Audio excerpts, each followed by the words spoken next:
Olá Floripa, olá Brasil, olá mundo, eu sou André Patunas e este é o programa Vida Inteligente.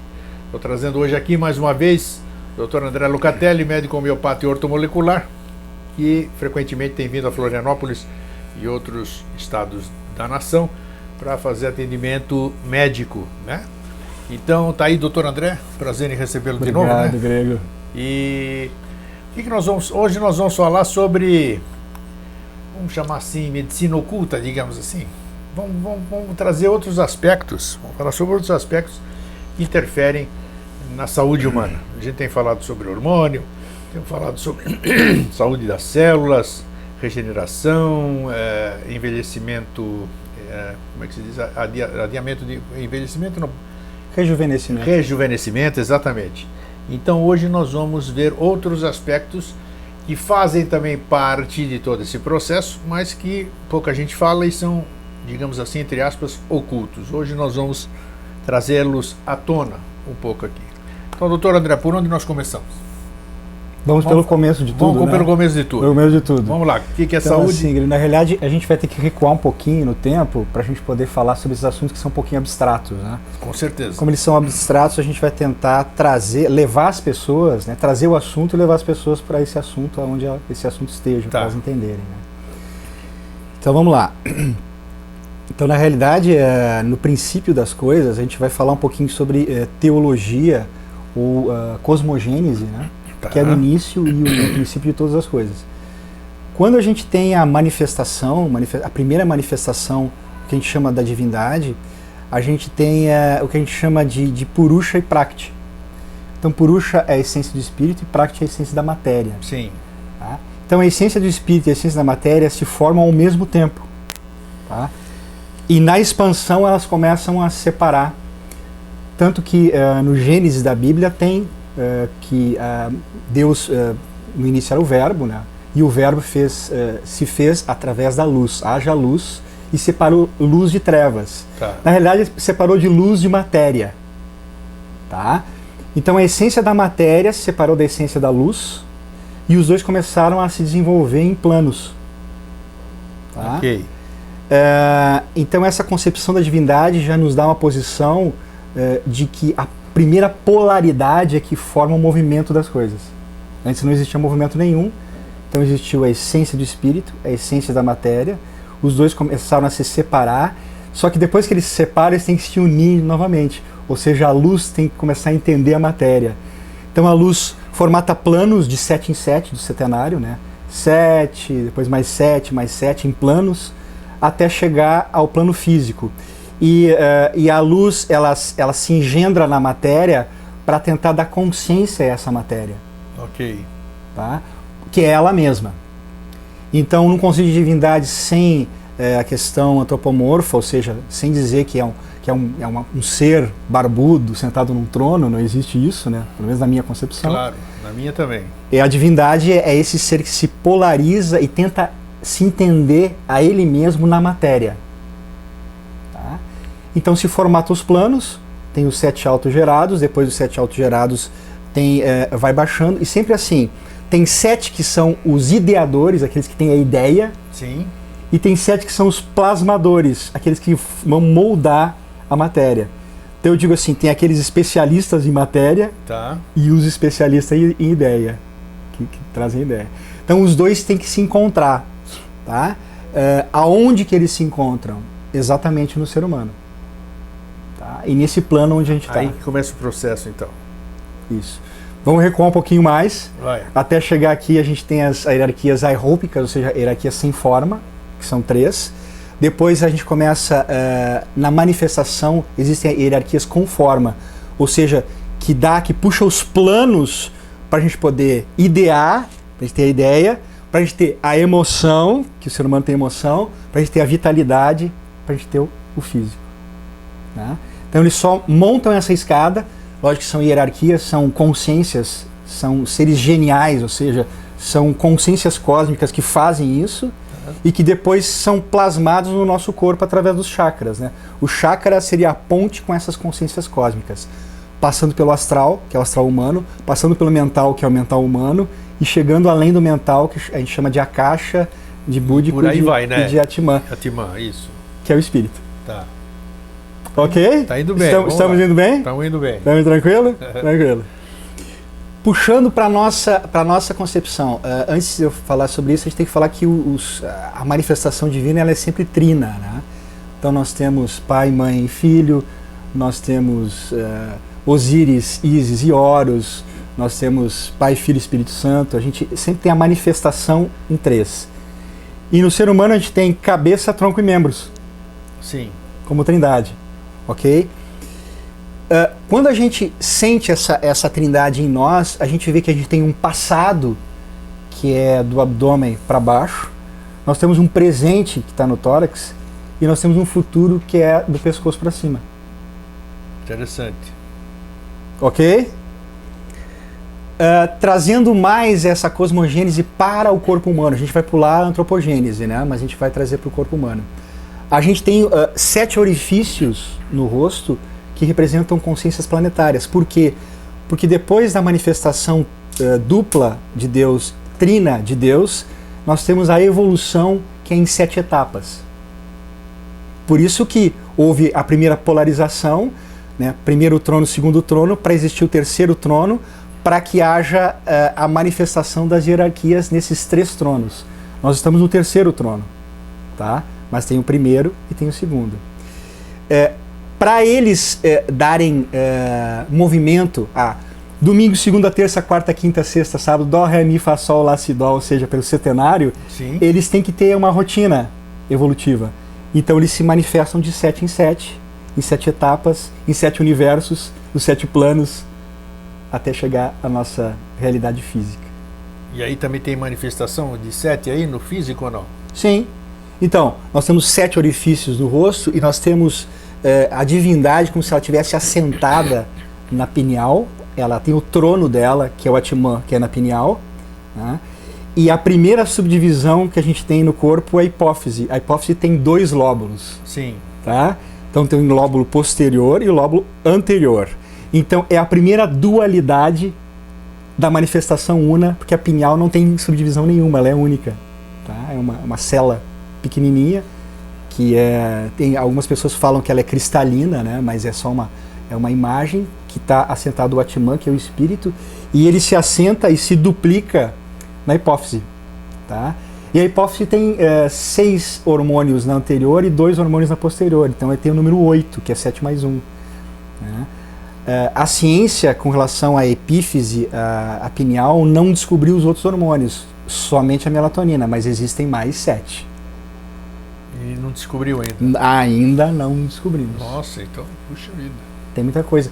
Porque esses hormônios da pineal, como eles hierarquicamente eles comandam, eles vão comandar a hipófise vai comandar a tireoide vai comandar o timo vai comandar a suprarrenal, porque tem uma hierarquia. Como tem uma hierarquia lá em cima, tem uma hierarquia aqui embaixo. E como é que a medicina ainda não descobriu assim tão avançado, assim, vamos dizer? Tem 2 aspectos. Um é evolutivo, porque o hormônio é exame, é científico. Claro, sim.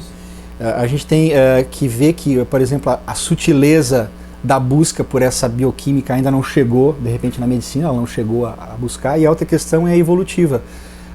Nós vamos evoluindo a nível glandular e esses hormônios vão aparecendo. Tem isso. Eles são também latentes. Tem. Pode ser, é uma hipótese mesmo. Sim, é uma hipótese. É uma hipótese que pelo estudo que a gente faz... Da mesma forma como nós temos vestígios do nosso corpo de coisas que a gente não tem mais, tipo a cauda, né? O fim da nossa coluna, no passado, disse que a gente tinha rabo, né? Então hoje a gente não tem.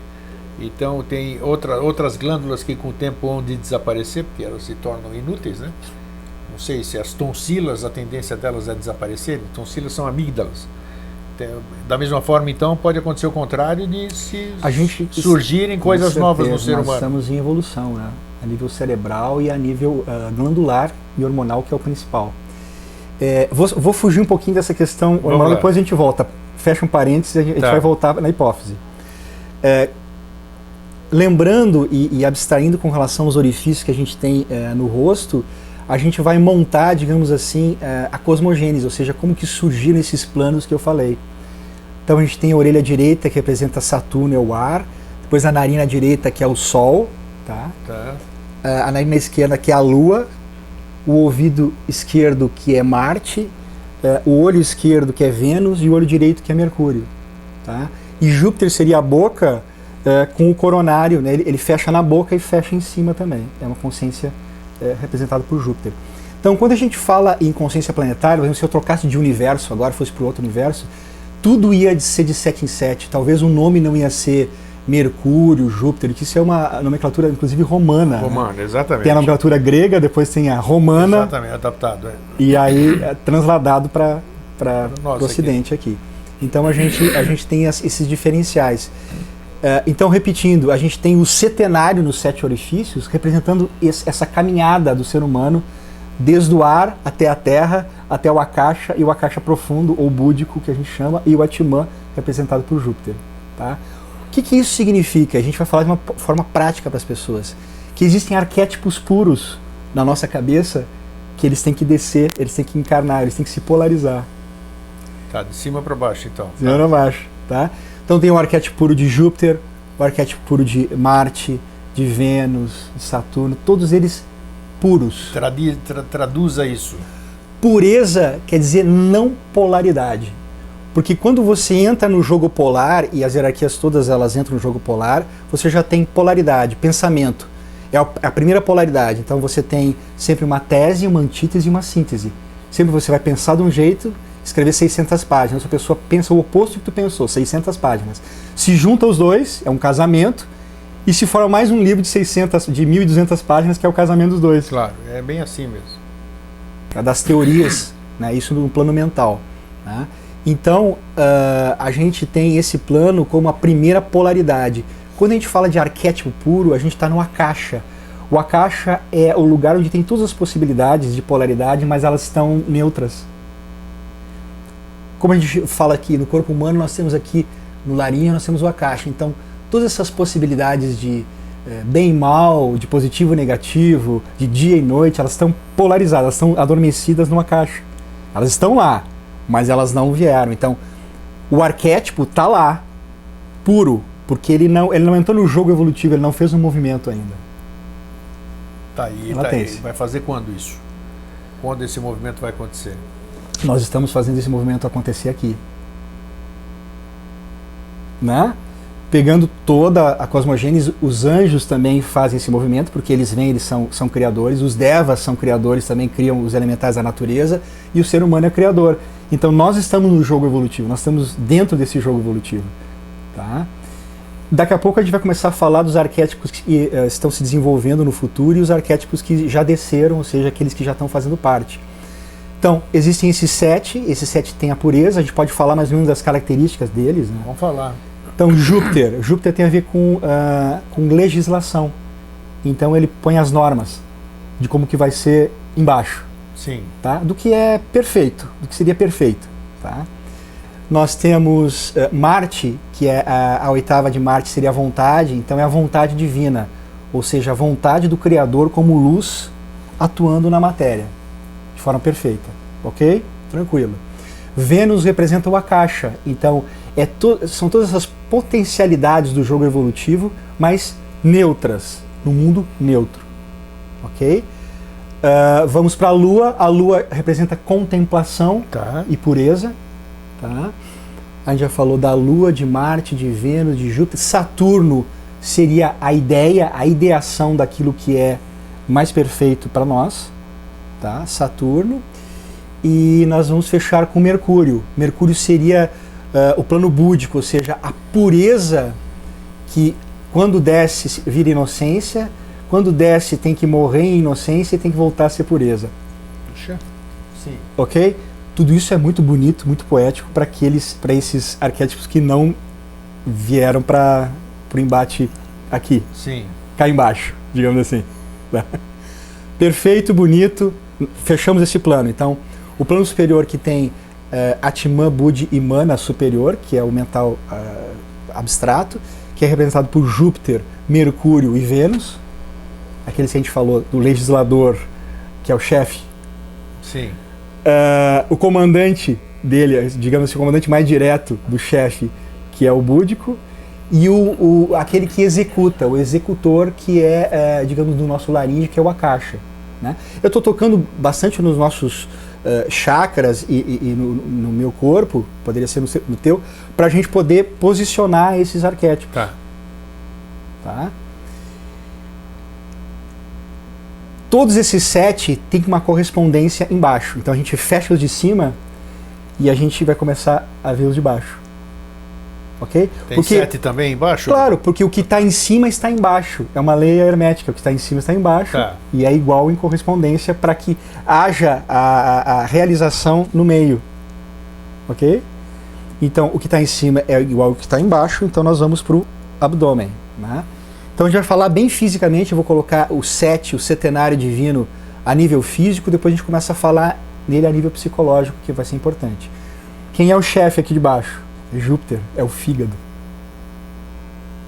Tem a mesma representação de cima, tem embaixo então. Tem embaixo. Tá. Então, o chefe de cima é Júpiter, mas ele é um arquétipo. Aqui nós temos um órgão, é o fígado. Tá. Ele é o que comanda no abdômen, ou seja, tudo que entra passa por ele seleciona, ele classifica, ele vê o que presta, o que não presta vai ser absorvido, isso não vai, ele é uma grande usina e ele é o chefe.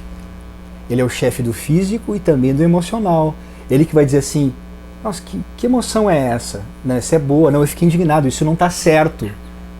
É ele que determina. Lógico que é uma inteligência rudimentar, porque aqui a gente tem inteligência instintiva, a gente não tem inteligência de cima. Aqui é tudo impulso, inteligência instintiva. Sim. Tá? Júpiter. O companheiro dele normalmente é Marte, tá? Por causa da vesícula e das adrenais. Então a vesícula seria, digamos, algo passivo que recebe energia de Marte e que ela tem que ser expulsa para emulsificar as gorduras, para quebrar as gorduras. Normalmente quando a gente engole e não manifesta a energia de Marte, se forma pedras. É por isso que a mulher tem muito mais tendência a ter pedras na vesícula do que o homem. Porque ela é mais diplomática, ela é mais tranquila nas questões, mas ela sente também a raiva e ela formata as pedras. Lembra que a gente falou do estresse das adrenais? Sim. Então, é Marte, porque toda essa região aqui, ela é regida por Marte, porque ela representa o astral. A gente está falando das emoções. Sim. Tá? Então a gente falou dos arquétipos superiores, a gente não falou nem de pensamentos, arquétipos superiores e as emoções. Então, Marte, quando a gente se estressa demais, começa a dar desequilíbrio, né? Ira, raiva, tudo somatiza indignação, tudo vai influenciar a liberação hormonal, lembra? Cortisol demais, aldosterona demais. Desequilíbrio incrível, desencadeiam. Adrenalina, noradrenalina, é Marte. Ok? Deixa, antes de você seguir, você falou a questão da vesícula, são 7, tem que ter o equilíbrio. Muita gente extrai a vesícula. Como é que fica o corpo humano com a extração da vesícula? Ele fica desequilibrado? Ele não deixa dele. Quem é que faz a função? Quem é que assume a função da vesícula? Eu vou te responder de duas formas, de forma médica e de forma, digamos assim... Esotérica. Assim. Tá, vamos lá. Espiritualista. A forma médica é aquela que a gente já comentou. Tirando a vesícula, a gente não absorve mais as lipossolúveis, as vitaminas lipossolúveis. Então, nem vitamina E, nem vitamina A e nem vitamina D3. O que tem que fazer é repor. Os sais biliares. Tá. Porque esses sais biliares eles são organizados por Marte. Olha só que bacana os arquétipos. Júpiter é o grande comandante. O chefe dele imediato, em cima é Mercúrio, embaixo é Marte. Porque é ação. Sim. Então ele manda, segura, não é por aí, ou age. Né? Quando ele fala age, é a mesma coisa que a vesícula biliar expulsar a bile. Só que para expulsar a bile tem que ter um acúmulo de bile. Quando tu não tem acúmulo de bile, fica prejudicado. A bile vai ser produzida no fígado e vai para o intestino, vai ficar solto, vai se perder nas fezes, não vai cumprir uma função específica. Porque a função aqui do astral é quebrar. Sim, entendi. Porque é proteção. O astral é aquela região então perigosa. Você só supre isso através de suplementos, vamos dizer. Medicamente, sim. Medicamente, sim. Sim. Astralmente tem aquela questão, né? Que se você imaginar o órgão e o funcionamento do órgão, mesmo ele sendo invisível, ele vai cumprir uma função. Tá. Mas aí tu tem que ir constantemente. É que nem, por exemplo, não tem um membro superior, existe um membro fantasma, como se a pessoa isso tivesse... já foi, as pessoas já declararam que sentem a dor do calo, uma série de coisas. Agora, se tu não resolver a questão psicológica que te levou a tirar a vesícula, tu fica na mesma. Tem esse fator. Entendeu? Também. Tu vai continuar engolindo sapo, Tem que resolver a causa. e aí congestionando o fígado. Tá? Ou porque tu tá muito no astral, ou porque tu não sabe lidar com o astral. É muito interessante isso. Interessante, sim. É muito interessante. Terceiro, quem seria o terceiro? Terceiro, que é o mais crucial, é Vênus. Então o pâncreas, como ele lida com os açúcares, então é entrada do doce, saída da glicose, entrada da glicose nas células, libera insulina, ele tem a ver com os açúcares e os afetos. Então ele é um órgão de Vênus, venusiano. Só que pâncreas está ligado a baço, é um binômio. Tanto que na medicina chinesa é o meridiano baço-pâncreas. Ok? Então, quando você não está em equilíbrio com relação aos afetos, e aqui entra a sexualidade, de uma forma geral, encontros kármicos, encontros sexuais não resolvidos, no caso na mulher, no homem, e no caso na mulher também, eles ficam como vida não satisfeita aqui. Você tem que alimentar ela. E aí você tira o quê? A vitalidade. Drena a vitalidade. Tem relação a ver. Tem relação. Vida sexual não resolvida é prejuízo, vamos dizer. É porque é afeto, que ali tem o gosto, gosto, não gosto, atrai, não atrai.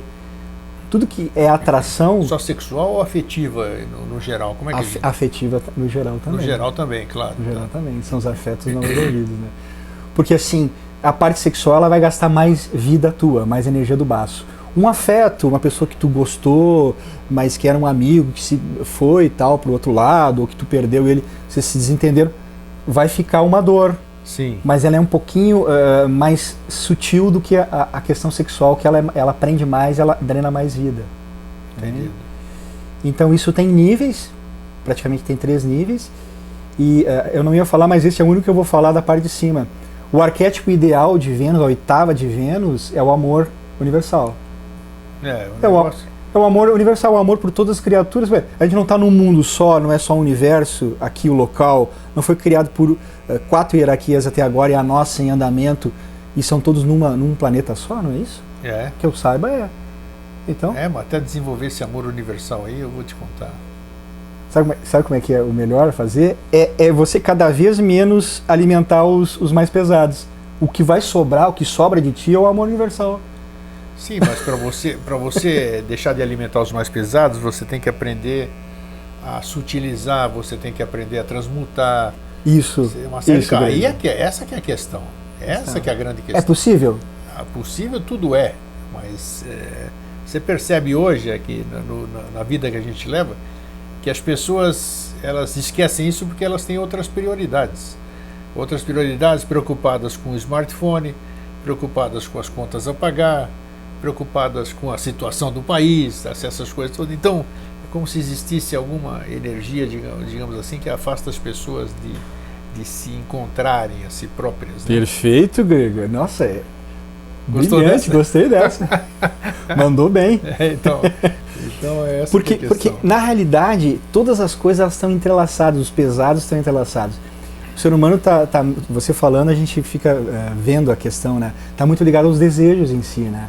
Então, como o comércio, a indústria do consumo pede que fique cada vez mais com desejo, ela troca logo de carro, troca logo disso, daquilo, aquilo. É indução todo dia. É indução ao desejo. Então você fica enredado, isso as pessoas menos avisadas ficam enredadas nisso aí. E aí tu falou preocupação. Sabe qual é que é o outro arquétipo? Chama-se Mercúrio. Sim. Mercúrio está do lado do plexo solar. O Sol está no plexo solar, Isso. que é um tipo de um cérebro do intestino. Sim. E o intestino delgado representa Mercúrio. E qualquer preocupação é um medo que você tem do futuro. Preocupação, exatamente. Você fica com medo que se vai acontecer ou não. E está ligado a Mercúrio. Então é o aspecto mais baixo de Mercúrio, está ligado ao intestino. E se essa preocupação ela evoluir com o tempo, ela vira uma úlcera. Olha do adenal. Olha só, tá vendo? Porque é preocupação com isso, preocupação. E essa preocupação, ela vai se envolver com o teu afeto mal resolvido. Pô, tô preocupado, né? Aquela conta que o país tal. Então eu vou beber essa cerveja. Então eu vou beber essa cerveja e vou sair com essa garota que tá aqui, que tá me dando bola. Pronto. Tu viu como uma coisa ele liga a outra. Todos os inimigos eles estão todos Lei da atração. Juntos. Vai atraindo a tua frequência. Se tu pensar assim, poxa, se tu é um filho de Deus e tu confia na questão que tu tá aqui e que essa questão da sobrevivência, daquilo que tu precisa para viver, vai vir e vem de uma forma tranquila, isso é um pensamento mais elevado. Tem que manter. Isso tem. Chama-se foco. O foco é importantíssimo. Determinação. É todos os dias. Porque a gente está imerso nessa questão da forma de pensamento que ela é coletiva. Bom, então a gente parou em Vênus e Mercúrio. E vimos que os dois têm uma correlação, né? Saturno, ele está ligado só à vitalidade, está ligado aos ossos também, mas está ligado à vitalidade. O próprio plexo solar, que tem a ver com aquelas pessoas que levam com a barriga, né? Ok? Levam com a barriga, levam com o umbigo, por exemplo, a vida, levam com o ego. Porque na realidade, o que é o ego inferior? É a personalidade. Digamos assim, é o quaternário inferior, que é o teu mental abstrato não, o concreto, que é o teu astral, que são as emoções, e o físico e o etérico eles só acompanham, porque eles são passivos, né? Eles acompanham o que é o astral e o mental decidirem. O plexo solar, então, ele recebe os embates do astral, porque aqui são as emoções, então recebe toda aquela questão das formas de pensamento que são do todo, né? Que nos influenciam. Por isso que o silêncio é bom. Você só vê o Vida Inteligente, desligar a televisão, você não entrar em contato com outras pessoas que tenham afinidades que não sejam as tuas, para tu te manter naquele padrão vibratório. Porque veja bem, um liga ao outro. Então, por exemplo, se eu gosto de um esporte e eu vejo esse esporte está ligado à violência ou de alguma forma alguma bebida, aquilo vai se unir para que eu consuma aquilo ou que eu pratique aquela violência. Porque uma coisa está ligada à outra. Está na mesma sintonia. Está na mesma sintonia. Então, falando do desequilíbrio emocional, já que a gente tocou no emocional, vamos voltar para Júpiter. Júpiter que é o cabeça de chave, ele que comanda aqui. Ele pode simplesmente ignorar a parte de cima e começar a se indignar e autogerir emoções negativas. Então ele se incomoda por situação A, situação B, fica indignado, ele ativa a raiva ativa a ira ativa os afetos mal resolvidos ativa a preocupação. Eu já falei 7. E você pode simplesmente, Grego, não olhar para cima, ou seja, essa parte de baixo pode não olhar para cima, não ter filtro nenhum e gerar sentimentos negativos, porque qual é o animal, qual é o lobo que você alimenta? Não tem aquela história, né? Tem o lobo, os dois lobos, o bom e o mal. Qual é que você alimenta todos os dias? E o ser humano tem todo o potencial dessa polaridade negativa ser alimentada por ele mesmo. Não existe, nós estamos no mesmo patamar. Então tudo que o ser mais abjeto no mundo faz, eu posso fazer, tu pode fazer. E tudo que o ser mais elevado no planeta faz, eu posso fazer e você pode fazer. Isso que é bacana também. Isso nos dá essa chance de você perseguir, né? Por quê? Porque o astral é o lugar que ficou, digamos, mal resolvido na humanidade por questões cosmogenéticas, vamos chamar assim, né? Que a gente ficaria falando aqui mais umas 3 horas sobre isso, mas que é um trabalho que a gente tem que fazer por nós e por essa questão do astral mal resolvido que nós recebemos, ok? Então não é só culpa do ser humano. Eu não gosto quando o pessoal fala assim, então agora é só responsabilidade do ser humano. A hierarquia já fez o trabalho, mas, poxa, deram uma arma laser para o ser humano, deram a mente, a parte sexual se virem. Não é bem assim, né? Por quê? Porque esse local, esse universo, ele é escola de anjos e de homens. Eu achava antigamente que era só de homens, mas é de anjos também. Porque toda a hierarquia que é rúpica, com forma, ela erra e acerta também. Tem aquela coisa assim, do não cósmico e que as hierarquias... Não, eles erram e acertam.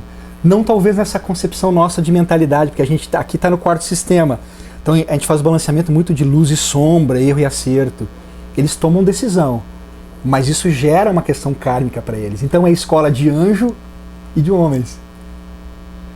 É fantástico. Sim. Meio, como é que se diz?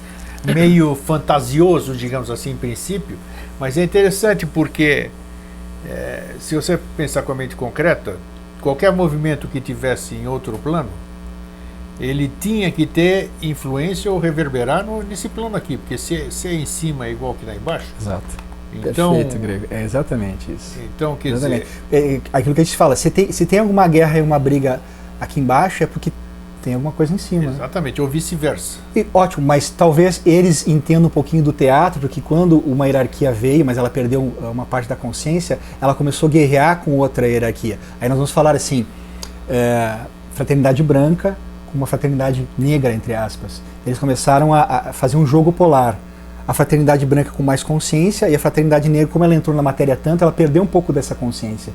Mas ela passou, ela veio para criar mesmo. Tanto que os nossos heróis gregos, heróis míticos, são todos os deuses que vieram aqui para fazer o trabalho. A gente foi um pouquinho pro abstrato, mas é bom para a gente poder entender. Tem que ser, claro. E depois a gente quer falar do meio, que é aqui. Vamos falar, vamos chegar lá. Mas antes disso eu quero te perguntar uma coisa. Essa questão do... Sempre tem esse antagonismo, né? Imagina, tem até que perguntar para mais gente, assim, para pegar uma ideia global do que pensa cada um. Se existe uma criação, né, como a gente sempre fala, a criação, que é o perfeito, onipresente, onipotente, onisciente, uma série de oni, e seria um ser supremo, ser, né, sem antropomorfizar, né? Por que existe sempre o antagonismo? Isso que é... Não, isso que tá, esse que é o grande X da questão. Maravilhosa essa pergunta. Porque é polar, porque a divindade não pode chegar aqui por decreto e falar assim, quando ela começa a entrar na matéria, ela começa a se polarizar. 7 átomos do búdico, condensa eles, vai formar um átomo do mental abstrato. 7 átomos do mental abstrato, condensa e vai formar um átomo do mental. 7 do mental forma um do astral, 7 do astral forma um do etérico, que é o corpo etérico, e 7 desse vai formar o físico. Tu imagina a compressão e a polaridade que esses átomos não ficam nervosos, digamos, nervosos tem a ver com a eletricidade. Sim, claro. Para voltar à sua natureza original, que é Atman, porque na realidade tudo é Atman coagulado. Né? Só que a divindade, quando ela entra na matéria, ela não sabe o que fazer também. Tudo pode acontecer, porque ela não é onisciente, ela é onisciente até um certo ponto. A divindade que construiu a matéria, né? A divindade é a criadora de tudo, digamos assim, né? E nós somos co-criadores, porque a gente também está criando agora nos planos, porque foi dado os planos para a gente criar. O que a gente tem visto é aquilo que se fala muito, né? A criatura voltar-se contra o Criador, né? É o que tem sido aqui, porque... Mas ela se volta contra ela mesma. Claro, porque mas... nela tem o espírito, tem a Atman, tem o ponto Bindu, tem a centelha divina, ela está indo contra ela mesma. Por isso que essa vida é um grande mistério, porque se você for ver com a mente concreta, a mente racional... tem que ter uma montanha de iniciados, não é a montanha dos adeptos, tem que ter uma montanha de adeptos. Você vai ver que isso aqui é um grande teatro, quem comanda esse teatro é uma pessoa que gosta de se divertir mesmo, porque... que nem nós. Tem que se divertir para olhar tudo isso aqui, porque realmente é um mistério tudo isso. Então, o nosso objetivo é tentar entender isso. Como a gente tem na natureza, assim, tipo, o cálcio é oposto ao magnésio, os dois entram, digamos assim, como par na natureza. O zinco é oposto ao cobre, os dois vêm em pares na natureza. O que você fala de oposto? É interessante, como é que é isso? Fala do um elemento químico é oposto ao outro? Como é que é isso? Oposto ao outro a nível de quantidade. Quando eu aumento o zinco no organismo, ele vai e depleta o cobre. Ele tem que estar em equilíbrio. O cálcio e o magnésio também é a mesma coisa. O sódio e o potássio eles são famosos. Sim. O sódio e o iodo é a mesma coisa. E na natureza também. Você não vai tirar a matéria tamásica do teu corpo, senão a sátrica também vai embora. Bom, lembra? Claro. Senão você não tirou de baixo. Existe um conceito no teu intestino chamado eubiose. Eubiose intestinal. A primeira palavra que eu ouvi com relação à eubiose é isso. Que tem os lactobacilos patogênicos, né, e os não patogênicos, os benéficos. Se tu tirar um deles da balança, os outros vão embora. Então eles coexistem. Um precisa do outro. Um precisa do outro. Então a polaridade existe. É como então, aqui embaixo é assim, lá em cima também. Então esses que criaram a gente, eles criaram uma grande polaridade para movimentar as coisas, movimentar a criação, fazer outras criaturas, fazer o bem no mal, o mal no bem e vice-versa. Você concorda com esse termo que muitas pessoas falam que isso aqui é um grande laboratório ou não? Ou não? laboratório desses criadores que você acabou de falar. Assim. Eu não concordo, porque esses que são os seres que falam essa questão que a gente tá como um laboratório, aqui como ratos no laboratório, não é assim, porque senão a gente não teria o poder, eles não nos dariam o poder de criar. Sem dúvida. Tá. A gente é co-criador, a gente não sabe, as pessoas são inconscientes disso. Agora, eu vou te dizer assim, se a gente pensar num nível mais alto, eles geram também uma espécie de karma para eles, porque eles se ligam à humanidade quando eles fazem o experimento assim, de cair antes do tempo, de não vir, etc. Mas a divindade em si, esse aspecto que a gente não desenvolveu ainda, que é Atma Buddhi Manas, é o aspecto amoroso. Porque quem veio primeiro foram os cientistas, foram os laboratoristas, são os anjos criadores que fizeram o quaternário. Então não dá para dizer que eles fizeram uma experiência, mas eles construíram até o quadrado. Nós estamos ainda na quinta, nós estamos entrando na quinta raça, e aí, já entrando na quinta raça, mas entrando para a sexta com atraso. Então, nós estamos num atraso evolucional. A gente não domina, agora a gente vai voltar para o assunto, a gente não domina esse aspecto das emoções, esse astral que a gente acabou de falar, desse setenário que está no abdômen. No momento que a gente dominar isso, nós vamos ser deuses na Terra. E se tu for uma hierarquia criadora bem-sucedida, você vai criar um outro mundo. O grego mais 777 seres, ou 769, mas tu vão ser criador de um novo mundo. Então o grego ficou responsável pelo planeta X. Aí se vira, meu. Vai lá. Vai ser um planeta legal. Tenho certeza.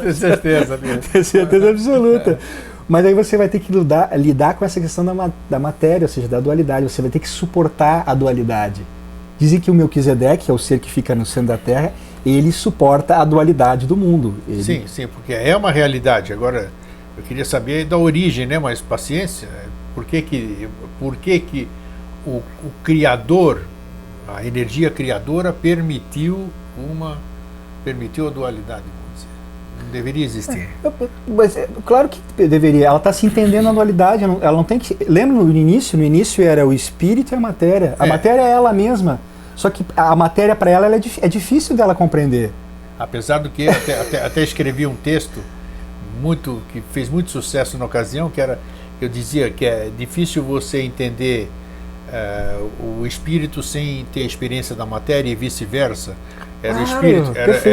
Como é que eu posso entender o que é alegria se eu não experienciei a tristeza? Exato. Como é que o bem-estar se eu não passei mal? Então tem coisas que realmente você precisa. Eu só não entendo isso a nível. Se tu for mais ousado nisso, tu consegue ver as duas coisas juntas. Tu consegue ver alegria e tristeza sem sentir as duas e ver as duas. Você olhar neutramente. Isso, porque daí tu consegue ver a dualidade e você consegue sair. Esse é a neutralidade. Você vê aquilo com neutralidade, é onde a gente tem que chegar, né? Exato. Vamos seguir lá no 7 aqui. Onde nós estávamos no 7? Isso. Nós estávamos então no intestino delgado. No intestino delgado, que a gente falou da úlcera péptica, a úlcera duodenal. Nós temos o estômago que representa a lua. Tá. Porque tem a lua minguante, quando o estômago está vazio, depois a lua crescente, vai enchendo de comida, depois ela fica cheinha, depois ela vai minguando de novo. Sim. Só que a lua é que nem a mulher. A mulher ela é mulher por fora e é o homem por dentro, o arquétipo masculino por dentro. O homem é o contrário, é o homem por fora e o arquétipo feminino por dentro. O estômago ele é lua por fora e ele é Marte por dentro, porque o ambiente é extremamente ácido, muito ácido, para fazer a digestão. Então, todo ambiente que é ácido, e ele está ligado ao suprarrenal de uma certa forma, tem a ver com Marte. Tanto que na grafia do hebraico, das duas letras, que é Beit e Kaf, que um é a Lua e outro é Marte, são praticamente idênticas. Tá. Que isso revela da ligação da Lua com Marte, que tem a ver com o astral, tem a ver com esse astral que é não bem resolvido. Então, como a Lua ela é sensível, o estômago é algo sensível no nosso organismo, quando a gente entra nessa astralidade e fica ruminando esses sentimentos, a gente pode ter problemas estomacais. Então diminui o ácido no estômago, a gente fica com medo diminui o ácido do estômago, você não quebra mais as proteínas, você não faz mais a digestão e você começa com a preocupação, que é Mercúrio que está aqui, afeta a Lua, porque os dois também têm uma ligação intrínseca e oculta. E aí você começa a ter problemas estomacais, e aí você afeta o ácido que está dentro, você afeta o Marte e a tua disposição com relação à quebra das proteínas e das substâncias que precisam ser digeridas, né? Então a gente falou de Lua, Marte, Vênus, Júpiter, Saturno, Mercúrio e o Sol. Nós falamos do 7 Agora aqui embaixo. precisamos chegar no... Só que assim, Grego, isso aqui é o passado nosso, é o passado.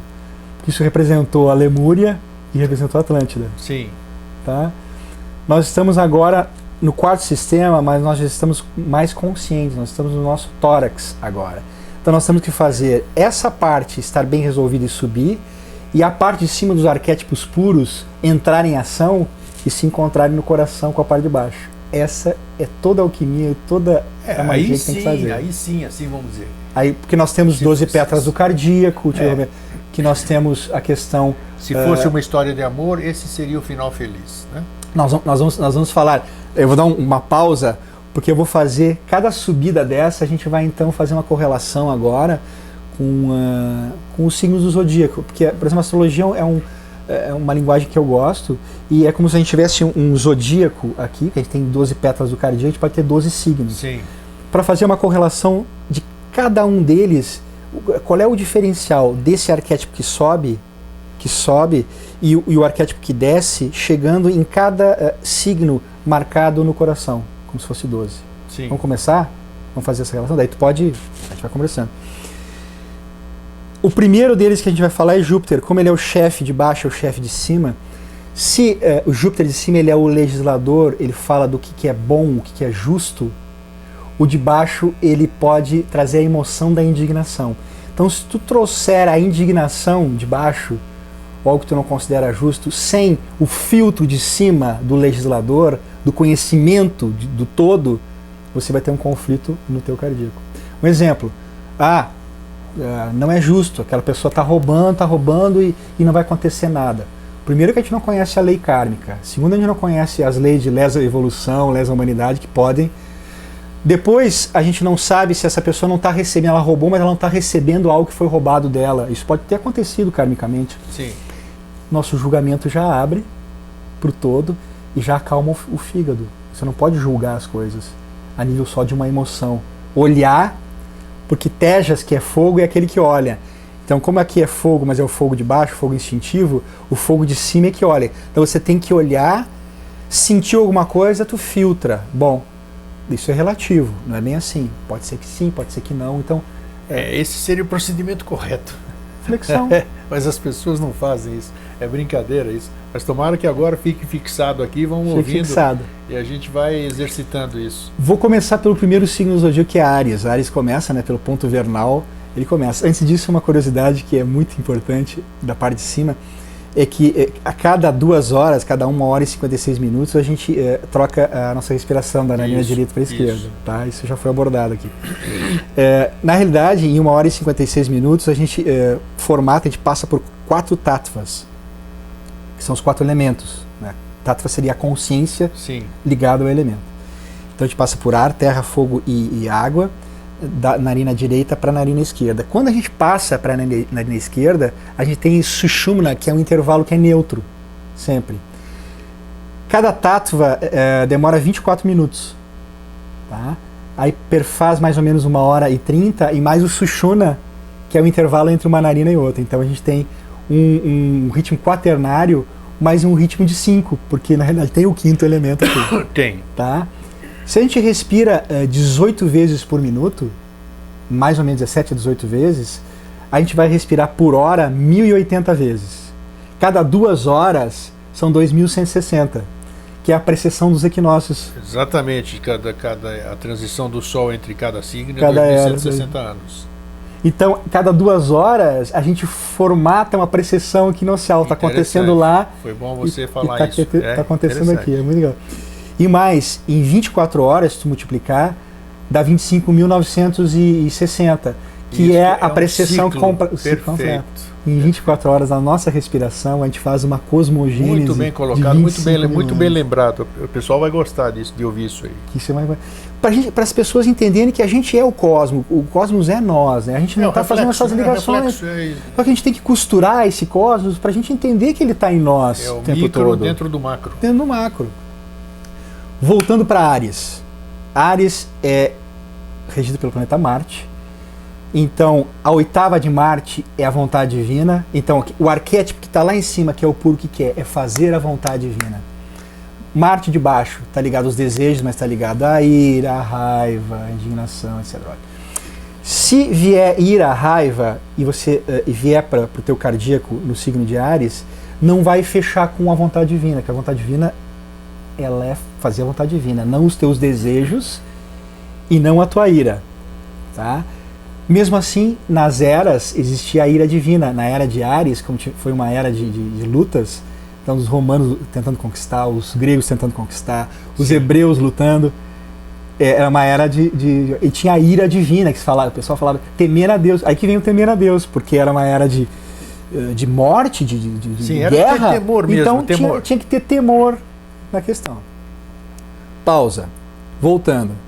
Tem que fazer a vontade divina. A vontade divina, como que ela se manifesta? É uma vontade forte, ela aguenta e segura qualquer dualidade e ela precisa, para entrar no teu coração pacificado. Aí que vem a pacificação do astral. Então, essa energia sobe e tu fala assim, não, aqui não. Você não vai, eu não vou te alimentar de jeito nenhum. Aí o que acontece? Em Áries vem a tal da pacificação do astral, que é a vontade divina, e a coisa funciona. Essa é a primeira paz, e é a paz humana, é com Z, porque você está usando a tua vontade. Interessante. Que daí tu tem a supra-vontade, a auto-vontade e a infra-vontade. Você tem que segurar a infra-vontade, mas tem que ter a tua vontade humana, para que a vontade divina entre. O segundo aspecto que é importantíssimo é Vênus. Lembra que a gente falou dos amores e não resolvidos? Se eles subirem para o cardíaco, eles vão subir na segunda parte do zodíaco, que é Touro. Touro é regido por Vênus. Meu signo. E Touro tem uma carta do zodíaco chamada o enamorado. O enamorado como é que é? São duas mulheres, tem um homem no meio e no centro, são duas mulheres. Uma é virtuosa e a outra é cheia de vícios. E o Cupido lá em cima apontando uma flecha. Normalmente ele aponta para a parte viciosa, né? Mas esse enamorado tem que fazer uma escolha entre o vício e a virtude. Tudo a ver com o Vênus de baixo. A gente falou, se a gente escolher a parte de Vênus ligado ao vício, você tem já uma pétala do cardíaco que não está de acordo. Porque Vênus perfeita, ela quer a harmonia perfeita e quer a neutralidade. Né? O Vênus de baixo não, ele pode estar ligado aos instintos, e se isso subir mal resolvido e você escolher a mulher que não é virtuosa, isso vai ter uma consequência na lâmina 12, na lâmina 7, perdão, que é Libra, que é o signo da balança, que é regido por Vênus também, que aí pode afetar os teus rins e aí vem a próstata. Olha. Vem a próstata, tem a ver com a próstata.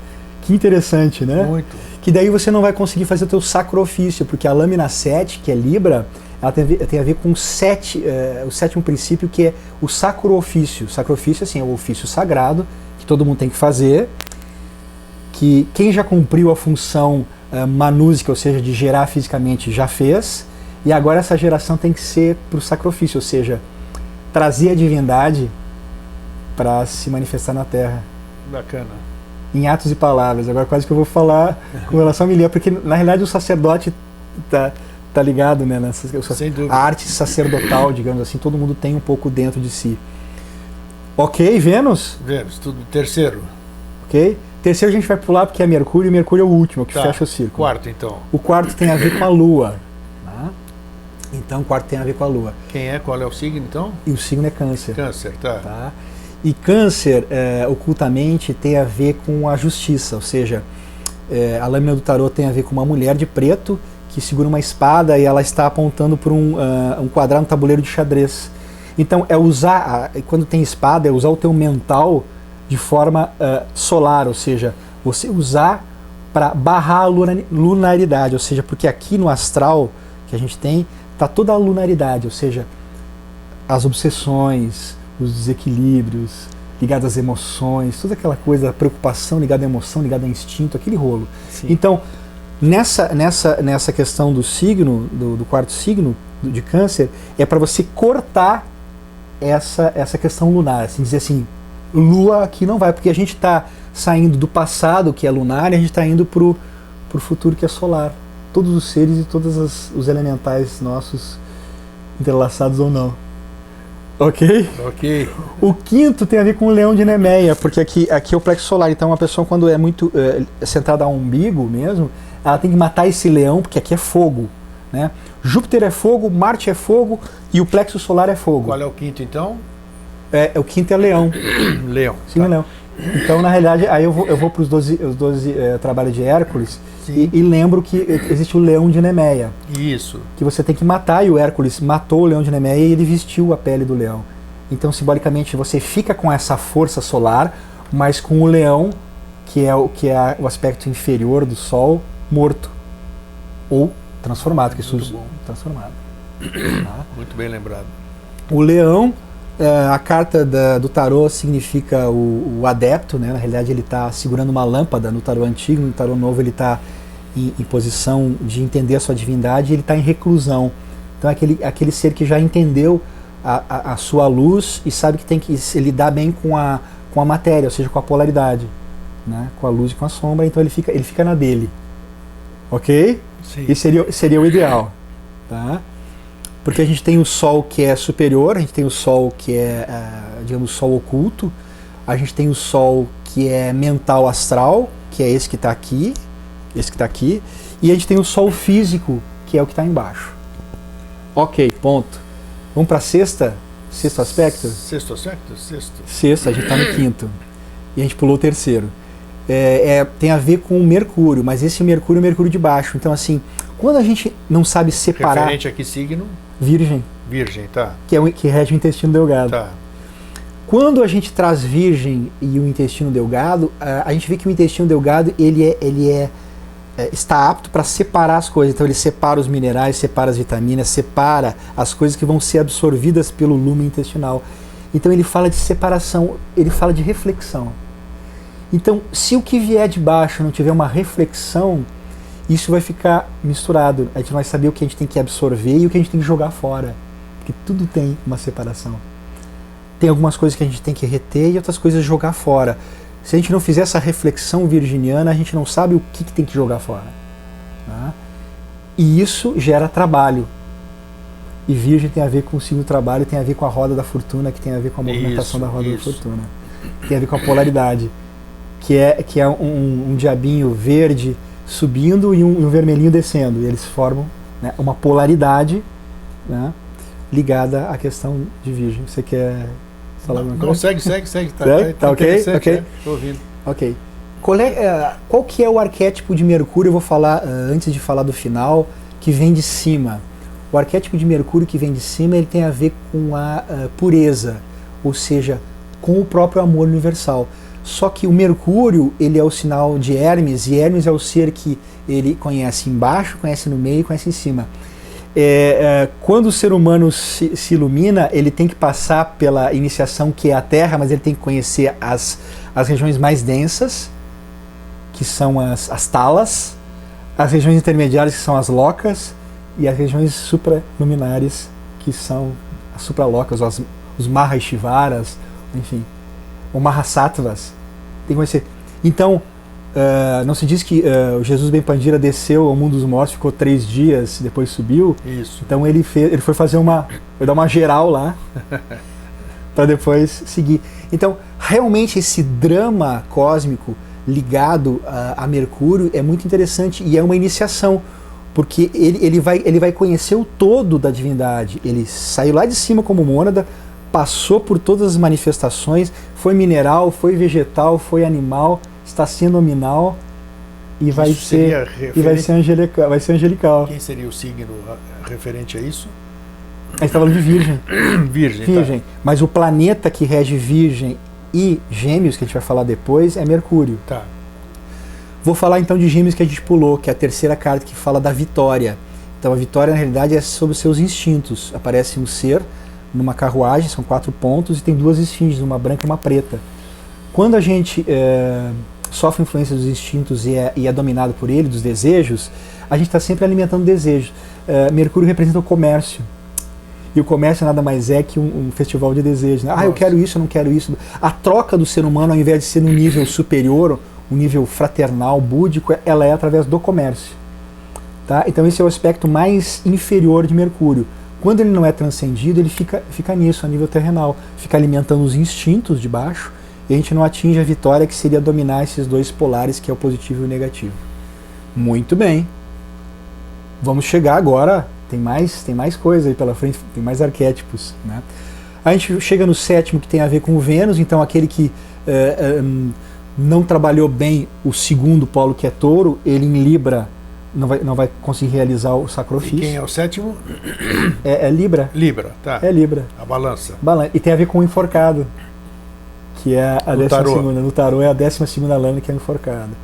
Que na verdade ele não é enforcado, ele só está à disposição da divindade para fazer o trabalho. Ele entende que sim, tá, dureza, vamos fazer o trabalho, eu sei que eu estou fazendo o trabalho pela divindade e vou fazer. A gente já chegou em pontos assim, né? Sim, claro. Todo mundo já chegou. Nossa, num nível, no outro, nós já chegamos num ponto assim. O 8º signo tem a ver com o Escorpião, e engraçado, o Escorpião é regido por Marte. E Marte tem a ver com as adrenais, tem a ver com o estresse. Então, Áries, que é o primeiro, e Escorpião, que é o 8º, tem a ver com esse plexo aqui, tem a ver com o estresse. E tem a ver com o domínio da Hidra de Lerna. Já viu que o Hércules enfrentou a Hidra de Lerna? Isso. Que tem a ver com as nossas obsessões, porque Escorpião tem a ver com obsessões, porque ele lida com essa coisa. Então, obsessões que são astrais, então formas de pensamento, distorcidas da realidade, lunares. O Escorpião tem que ir lá e vencer. E ele vence através da 14ª lâmina do tarô, que é a temperança. É você usar o bom senso em tudo. Aí você vence a Hidra de Lerna. A gente está juntando o signo, os 12 trabalhos e os planetas. Se você não vencer as obsessões, vai vir essa energia de baixo para cima, do teu próprio astral para cima. Como é que vai se juntar com a vontade divina? Porque Marte, a 8ª de Marte é Plutão, e Plutão é vontade divina. Como é que vai se juntar no teu peito? Não tem. Então tem que fazer esse trabalho de vencer, através da temperança, as obsessões. Certo? Certíssimo. 15ª lâmina do tarô, ou 15º aspecto, tem a ver com é o diabo, na realidade, que é a escravização sexual. Aí fala bem do instinto, né? O instinto, quando não foi sublimado, ele vira um jogo ainda desse diabo, que na realidade é um ser de luz, mas ele está representando essa esfinge diabólica para te mostrar assim, olha como é que tu tá. Será que tu tá nesse jogo ainda sexual? O homem aqui amarrado no pescoço e a mulher amarrada na cintura. Então é o jogo a gente chama de Forrati Kundalini. Os dois, na realidade, estão aprisionados, não é só Kundalini, os dois estão aprisionados por essa questão. E um dos chefes dos desejos é Júpiter, e Júpiter rege Sagitário, que rege a 15ª. Tá. Então o danadinho, ele pode aqui falar assim, não, porque ele é expansão também na matéria. Por exemplo, a pessoa expande na matéria, ficou milionário, rico, daí ele, 10 mil iates, 57 mil mulheres, ele pode ficar nesse reino e acabou. Opção, né? Opção. Por isso que as pessoas não entendem que às vezes elas vêm para a Terra não para ganhar na loteria, e aí reclamam porque não ganharam na loteria. Elas pediam, não tem evolução, não tem condição de fazer uma evolução perfeita. Tem razão. Não tem.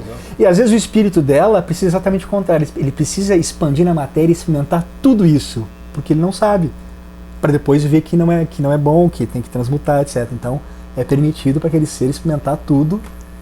Né? Provavelmente a gente já passou por encarnações onde a gente já fez esse caminho, todos nós. Pode ser, isso. Só que, volto a dizer, o chefe tem que ser de cima. Quando essa esfinge do 15ª lâmina se encontra com o arquétipo puro, que é Júpiter, que é o legislador, ele entende o que ele tem que fazer. Que aquele aspecto dele é só um aspecto que caiu na matéria, de um ser de luz, que fez a criação material e a criação sexual acontecer, e que agora não tem mais função. Porque a gente já teve o aspecto de criação sexual desenvolvido. A tendência do ser humano é de criação sexual para criação mental. Né? E abstrata, porque não é só criação mental. Quando tu entra no arquétipo, o arquétipo tem energia. Então ele te traz toda a energia que tu precisa para transcender a própria matéria. Muito bem? Sim. Sim. Você está quieto, você não está. Não, estou quieto que eu estou ouvindo, não tá, eu gosto quando tu interfere. Não, mas tá bom. Às vezes a intervenção é necessária em certos aspectos, okay, mas por enquanto está indo bem. Ótimo. Então a gente está formatando o quarto sistema através vendo os arquétipos puros que tem que descer e os arquétipos não purificados que a gente tem que purificar, que tem que subir para se encontrarem no nosso cardíaco, fechando esses 12 aspectos dos 12 signos do zodíaco e das 12 pétalas do cardíaco. Dizem que tem 12 pétalas do cardíaco. Eu tô vendo que você tem uma escola, você está seguindo alguma escola aí, e achei muito interessante. Tem alguma literatura para a gente indicar para o nosso telespectador, abordando esses aspectos aí, fazendo a comparação das cartas? Eu sei que é difícil aí, não deve ter mesmo. As cartas do tarô, os 12 trabalhos de Hércules, as pétalas do chakra cardíaco, esses aspectos dos planetas, a parte de cima com de baixo. Acho que não tem uma literatura abrangente sobre isso ou não? Não tem. Não tem? Não tem. Teriam que ser literaturas separadas, vamos dizer. E vou te dizer assim, sinceramente, lógico que eu sigo uma escola iniciática, mas assim, essas reflexões são reflexões que eu estou fazendo em cima de conhecimentos que vieram até mim. Você adquiriu. Não só da escola iniciática, mas de outras fontes também. Não, com certeza. Mas é interessante, porque tem tudo coerência, tem o casamento certinho, né? Entre tudo que você falou, por isso que eu fiquei quietinho, você está falando. Porque se tu refletir, é bacana, Greg, se tu refletir em cada uma desses aspectos, você vai entender e entender o trabalho consciencial que tu tem que fazer. Com certeza. Então. Mas assim, encaixa milimetricamente. Isso é importante as pessoas assistirem esse programa que nós estamos fazendo aqui, assistir mais algumas vezes, até fazer umas perguntas para você depois, né, se for o caso, né, porque eu respondo. É bem esclarecedor aí, e é muito importante, muito interessante essa relação, porque tem teorias aí que a pessoa fala e não tem fundamentação nenhuma, né, é a ideia da cabeça dele e tudo isso aqui, mas aí percebe-se que você tudo que você falou, por isso que eu te perguntei. Eu só passei a mensagem. Isso, mas eu já li sobre as lâminas do tarô, né? Já li sobre os 12 trabalhos de Hércules, sou grego, né? Já vi esses aspectos, tem muita novidade, isso aí que você falou do começo, essa relação dos signos, eu não sabia de nada disso, então isso aí eu não posso dizer que eu já sabia. Mas quer dizer, tem fundamentação que se associa com as partes do corpo, então é muito interessante isso. Então tem coerência, tendo coerência, as pessoas se sentem mais seguras para ir pesquisar, né? Tem que ser lógico, né? Eu acho que nosso trabalho tem que ser lógico. Isso é importantíssimo. Porque... Mesmo sendo uma ciência empírica, que as pessoas colocam como empírica, mas ela é milenar, né? Imagina. Sem dúvida. Aí o Veda falando dos Tattvas tem quantos mil anos? 6 mil antes de Cristo que a gente sabe. Exatamente, muito. É muito mais antigo do que isso. É muito interessante isso. Inclusive...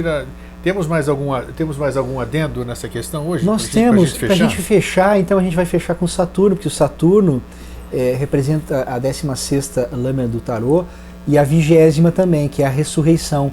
Então realmente é a ressurreição dessa parte material toda que caiu através da divindade, porque o 16ª lâmina é realmente a divindade caindo, ou seja, que é o Arabel e o Akbel, os dois descendo da matéria, né? Na realidade era Luz-Bel, o antigo, formatando essa matéria. E a 20ª lâmina, que é o Saturno elevado, é a ressurreição, é a transformação de toda essa matéria ligada à última pétala. Que bacana, né? Isso aí é muito interessante. Muito interessante. E fazer a meditação e você é um caminho muito interessante. Não, você podia, tá aqui a sugestão ao vivo aqui para você, quem sabe, fazer um pequeno livreto, vamos dizer, um pequeno livro com essa sua ideia, o casamento dessas coisas que você falou. Acho que vai dar muita segurança pro público aí, ler aquilo lá. As pessoas já têm agora gravado, né, Gregor? Então, tem gravado, mas aqui, você mostrando no livro a associação Vênus com aqui, eu de cima com lá, então ilustrando. Vamos fazer um e-book. Exatamente, um e-book, uma coisa simples, muito bacana. Para todos. Eu acho que ajudaria muito. Você estaria ajudando realmente no processo de melhorar isso aqui tudo, né? Melhor. A gente está aqui para servir mesmo. Exato. Não é isso? E a gente fecha com Mercúrio, porque Mercúrio é a pureza, e a pureza está no timo, a gente sente com o timo. Sim. Então Mercúrio é aquele que uniu as coisas de cima com as de baixo e transformou toda a matéria, que é Saturno, que significa chumbo, em um ouro factível de ser, de estar no ser humano. Uma alquimia, uma forma do ser humano estar no mundo, né?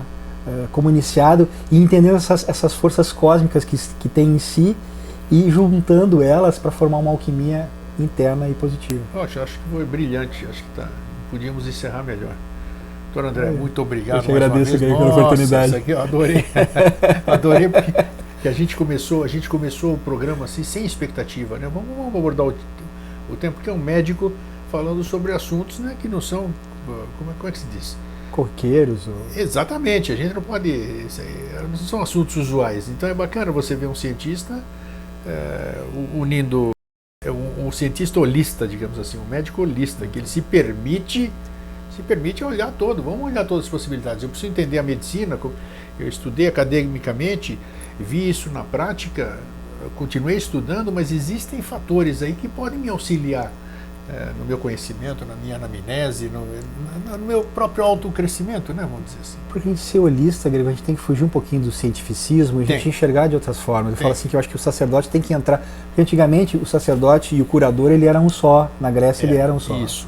Depois que foi... Depois que as pessoas foram separando, etc. Eu acho que está na hora da gente unir de novo, primeiro na gente. Isso. Para depois... Porque tudo é interno, né? Se a gente conseguir fazer essa alquimia internamente, na gente a gente consegue fazer para o mundo. Eu te agradeço. Eu obrigado, também. Agradeço as pessoas que vão assistir isso agora e no sempre. Isso. Na próxima oportunidade nós vamos ter mais algum assunto super interessante. Para vocês que fiquem, então, um fraterno abraço e um feliz sempre. Fraterno abraço e até mais.